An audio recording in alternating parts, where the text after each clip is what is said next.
Ce forum qu'on a voulu à Toulouse, c'est le rassemblement de tous les jardins de cocagne, enfin en tous les cas un maximum qu'on souhaite tous les 2 ans. Simplement parce qu'on est dans des boulots difficiles, il faut produire des légumes bio, il faut amener des paniers à des réseaux d'adhérents, il faut accueillir des publics en difficulté toute la journée. Et donc on a besoin à un moment donné de se regrouper, de pouvoir échanger, puisqu'en fait tous lâchés dans la nature, les jardins de cocagne sont des petites machines à innovation sur leur territoire. Donc c'est très important pour se retrouver dans certaines régions, puis surtout de se retrouver tous les 2 ans dans un forum de ce type-là.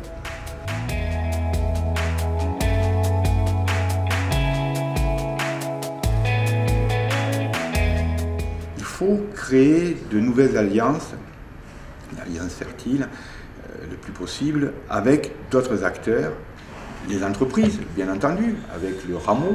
On va pouvoir aborder de manière différente les entreprises qui sont dans les territoires où sont nos jardins. Les pouvoirs publics, les collectivités territoriales, qui sont des partenaires à part entière de nos jardins depuis toujours. Donc c'est bien ce triangle magique qu'il faut pouvoir solidifier, à qui on doit pouvoir donner une autre dimension. Pouvoir public, entreprise, association. Ces partenariats, c'est vraiment renforcer votre mission d'intérêt général et consolider bien évidemment les jardins. Au sein des jardins, les partenariats entreprises, c'est une réalité aujourd'hui qui est extrêmement importante et ancrée. Alors maintenant, j'aimerais qu'on entende le jardin de Giroux avec une autre action avec Thierry Lassagne d'ASF. Bonjour à tous. Oui, les dirigeants sont des hommes et des femmes comme tous, effectivement, je vous le confirme.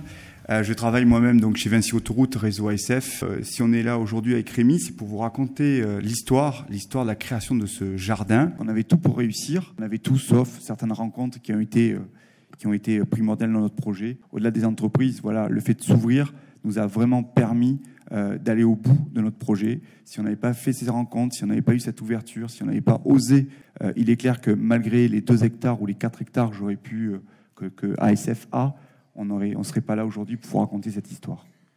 Bien sûr, se rapprocher des entreprises pour Solidaction, c'était un peu compliqué parce que moi, ça me venait absolument pas naturellement, même si j'ai eu en d'autres temps une entreprise.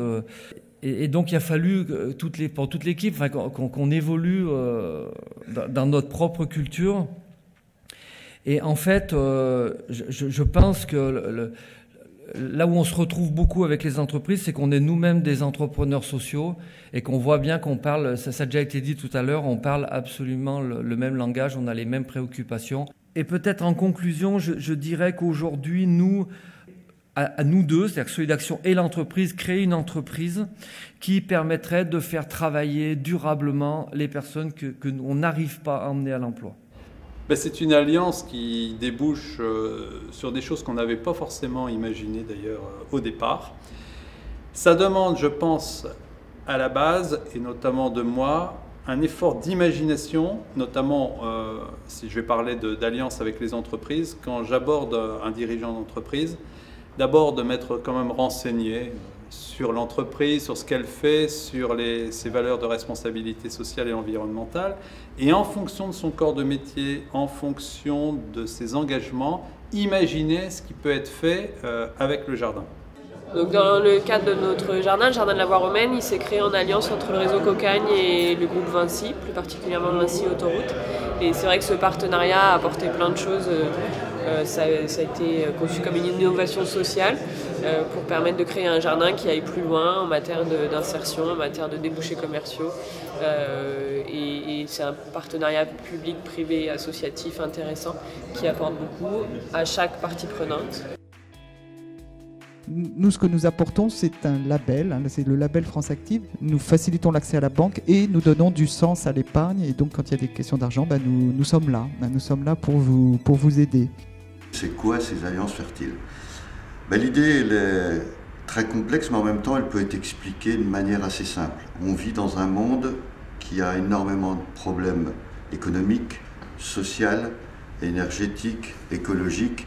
Et dans la première fois dans l'humanité, toutes ces crises s'entrecroisent, viennent gonfler ensemble et impactent absolument tout le monde, qu'on soit dans les pays du Sud ou dans les pays du Nord, ou qu'on soit, je dirais, presque des riches et des pauvres. Mais nous, ce qui nous intéresse, c'est pas forcément les riches et les pauvres. Donc à partir de là, on a essayé de se dire qu'est-ce que l'on peut faire dans ces moments très inédits où dans l'humanité rencontre tellement de difficultés. On a pensé que la seule solution, c'était de sortir du registre habituel qu'on a l'habitude de connaître. C'est les pouvoirs publics qui doivent tout régler, ou la version anglo-saxonne, c'est les entreprises qui doivent tout régler, ou la version populaire, c'est la société qui doit se soulever et doit tout régler. Nous, on pense que par rapport à ces problèmes inédits, il faut créer des alliances particulières et inédites, et que le temps est venu de se réconcilier entre société civile, pouvoir public et entreprise, et ensemble, pas tomber dans un grand amour en pamoison. On n'est absolument pas naïf, on est très pragmatique, mais on est capable de faire un bout de chemin ensemble sur les territoires, à partir de Jardin de Cocagne et d'autres initiatives, pour commencer à changer notre territoire, et peut-être comme ça, goutte d'eau après goutte d'eau, changer le monde.